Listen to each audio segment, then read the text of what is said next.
everyone and welcome to the channel. On May 17th and 18th I spent 2 days in Blackpool Pleasure Beach and I wanted to take some time to discuss my thoughts on how the trip was.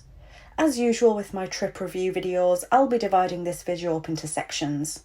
First off, I want to discuss how the park looks, for example, how clean was it, how was the atmosphere, and just general park chat. Secondly, I'll discuss how the rides are running, the maintenance and the general thoughts on the rides at the park. And thirdly, I want to discuss the staff. I would usually discuss food at the park during a trip review like this, but we didn't actually purchase any food from the park this time, so I can't comment on that for this video. So let's begin with my general thoughts on the park as a whole. I want to start off by saying that the atmosphere was great, the park was clean, tidy, and it all looked very fresh. You can tell the team are hard at work making sure everything is as good as it can be. I do though want to bring up the whole aspect of having to scan your ticket at each ride. I really do personally think they should move away from this, as it is very fiddly having to get your phone out and scan at the entrance to each ride, especially on a ride like Valhalla where you get absolutely soaking wet. I personally think that once you've paid your entrance fee, you shouldn't have to scan at every ride. Right, let's move on to the rides, and I have a lot to talk about. Let's talk Valhalla first, because I think that's what a lot of people will be interested in. I love what they've done with the ride. I'll do a separate review video on the ride for you guys where I'll go into much more detail, but long story short, I absolutely love it. However, I do want to talk about the way they're operating it at the moment. On our first day, the ride was advertised to open at 1 PM. However, it didn't end up opening until 2 PM. And literally by 3:30 it was closed and it did not reopen. The second day it was advertised to open at midday and it didn't open until about 2:30. To be honest you guys, I wouldn't mind so much if it was still in technical rehearsals, but Valhalla is no longer supposed to be in technical rehearsals. So really, I'm not quite sure why they are operating it like this. From what I've read, this actually seems to be how the Pleasure Beach are operating Valhalla at the moment, and I do think it's a shame and it's also a little bit frustrating. There may be a totally valid reason why they're doing this right now, but it is just a shame that it doesn't seem to be open for a full day. I know that for the media event that the park held not all that long ago, it was open for the full day. So I'm not really sure why they're doing this, but it is frustrating and it is a shame to see a ride that was closed for 3 years and it has so much love and so much hype, and it's sad to see it open literally for an hour and a half in the whole entire operational day.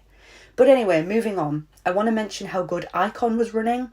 Icon is a great ride. The only thing I think that would make it better is on-ride audio. We also had an Enzo ride on Icon, which is when the back seats rotate. That was fab, thoroughly enjoyed it. However, I do still think that the price of £15 extra per person on top of your park admission is quite expensive.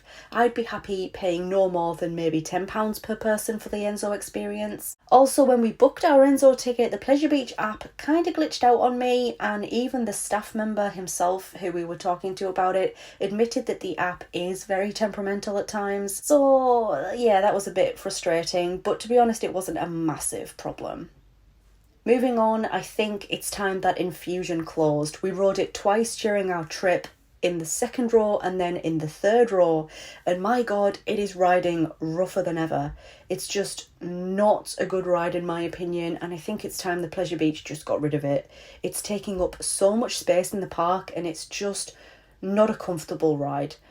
Most of the effects were working on the ghost train, but there is one particular effect that seems to be incredibly temperamental, and that's the woman who is scraping at the screen. She screams and then the screen kind of cracks.